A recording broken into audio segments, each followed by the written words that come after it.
ঘরে ডিম আছে তো, তাহলে আছে রান্নাঘর তোমার দখলে। মাছ মাংসের কথা সবাই ভুলে যাবে, রুটি পরোটা ভাত যা দিয়ে দাও না কেন সবাই বারবার তোমার এই ডিমের ঝোলটাই চাইবে, প্লেটটা চেটে পুটে খেয়ে উঠবে, এটা আমার গ্যারান্টি। চলো তাহলে স্পেশাল মশলাটা শুরু করি। এবারে ফ্রাইং প্যানে খুব অল্প তেল দিয়ে দিলাম, এখানে রাফলি কেটে রাখা দুটো বড় পেঁয়াজ দিয়েছি, আদার কুচি দিয়েছি আর শুকনো লঙ্কা দিয়েছি, তারপর দিলাম কাজু আর চারমগজ। এটাকে ভালো করে ভাজবো, ভেজে নামিয়ে নিব আর ঠান্ডা করে একটা মিহি পেস্ট বানিয়ে নিব। একটা বাটিতে আমি 3টা ডিম ফাটিয়ে নিলাম, দিলাম 1 চিমটে ব্ল্যাক পেপার আর স্বাদ মতো লবণ আর হলুদ, আর দুটো পেঁয়াজ খুবই সরু সরু করে কেটে নিব, আর দুটো কাঁচা লঙ্কা সেটাকেও খুব ছোট করে কেটে নিব। এবার ডিমের মধ্যে দিয়ে দেবো আর খুব ভালো করে ডিমটা ফেটাতে থাকবো, যতক্ষণ না ফ্লাফি হয় ততক্ষণ পর্যন্ত আমি ডিমটাকে সুন্দরভাবে ফেটাতেই থাকবো।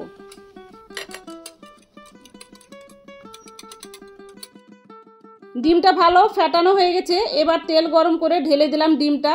ডিমের এক পিঠ যখন ভালো করে ভাজা হয়ে যাবে এটাকে রোল করে মাঝ বরাবর কেটে তুলে রাখলাম। এইভাবে পরের ডিমের অমলেটটাও বানিয়ে নিলাম। এবার আসি মশলা তৈরি করতে। ডিম ভাজা তেলের মধ্যে আমি আর একটু তেল দিয়ে দিলাম, এবার তাতে দিয়ে দেবো জিরা, শুকনো লঙ্কা, গোটা গরম মশলা, দারচিনি, লবঙ্গ, এলাচ যা আছে সবই দিয়ে দিলাম। এটার ভালো গন্ধ বেরিয়ে এলে কাজু, চারমগজ, পেঁয়াজ, আদা যে পেস্ট করে রেখেছিলাম সেটাও দিয়ে দিলাম। সঙ্গে দিব লবণ, হলুদ, ধনে জিরে পাউডার আর কাশ্মীরি রেড চিলি পাউডার।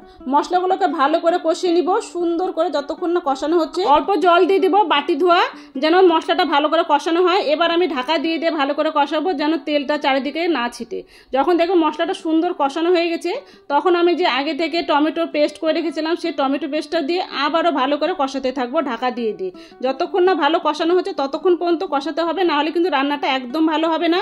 আর আমি যে আলুটা সেদ্ধ করে রেখেছিলাম সেই আলুটা কেটে নিয়েছি, সেটাও আমি দিয়ে দিলাম এই মশলার মধ্যে। সেদ্ধ আলুটা বেশ কিছুক্ষণ কষিয়ে নেব মশলার মধ্যে, যেন আলুর মধ্যে ভালো মশলাগুলো ঢুকে যায়। খুব সুন্দর কষানো হয়ে গেছে, তেলও ছেড়ে দিয়েছে। এবার আমি গরম জল করে রেখেছিলাম, সে গরম জলটা দিয়ে দিলাম পরিমাণ মতন, খুব বেশি দেওয়ার দরকার নেই। লবণটা দেখে নাও, কম ছিল লবণটা দিয়ে দিলাম। ঝোলটা খুব ভালো ফুটে গেছে, চারিদিকে দেখো তেলও ছেড়ে দিয়েছে। এবার আমি যে অমলেট করে রেখেছিলাম সেই ডিমটাও দিয়ে দিলাম। এই রান্নার কিন্তু এখানে একটা টুইস্ট, আমরা তো কাঁচা মশলা ভেজে রান্না করি, আর আমি আজকে মশলাগুলোকে ভেজে নিয়ে তারপর আবার রান্না করলাম। এইভাবে রান্না করে দেখবে সত্যি খুব ভালো হয়, পুরো রান্নাটা একদম স্বাদ বদলে যায়। সবশেষে একটু ঘি আর গরম মশলা ছড়িয়ে নামিয়ে দিব, তাহলে রেডি হয়ে গেল আমার ডিমের অমলেট দিয়ে ঝোল। Looking so good. তাহলে দেখলে তৈরি হয়ে গেল একদম নতুন কায়দায় মশলাদার ডিমের অমলেটের ঝোল।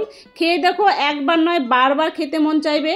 আর যদি রেসিপিটা তোমাদের কোথাও এতটুকু ভালো লেগে থাকে তাহলে প্লিজ আমাকে কমেন্ট করে জানিও, আর কোথা থেকে দেখছো সেটাও জানিও।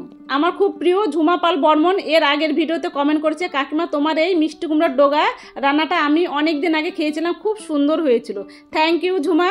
যারা ফেসবুক থেকে দেখছো তারা আমার পেজটাকে ফলো করে দিও, যারা ইউটিউব থেকে দেখছো তারা আমার চ্যানেলটাকে সাবস্ক্রাইব করে পাশে থাকা বেল আইকনটি বাজিয়ে দিও। দেখা হবে নতুন একটা রেসিপি নিয়ে পরের ভিডিওতে। ততক্ষণ সবাই খুব ভালো থেকো, সুস্থ থেকো, এনজয় করো। Thank you.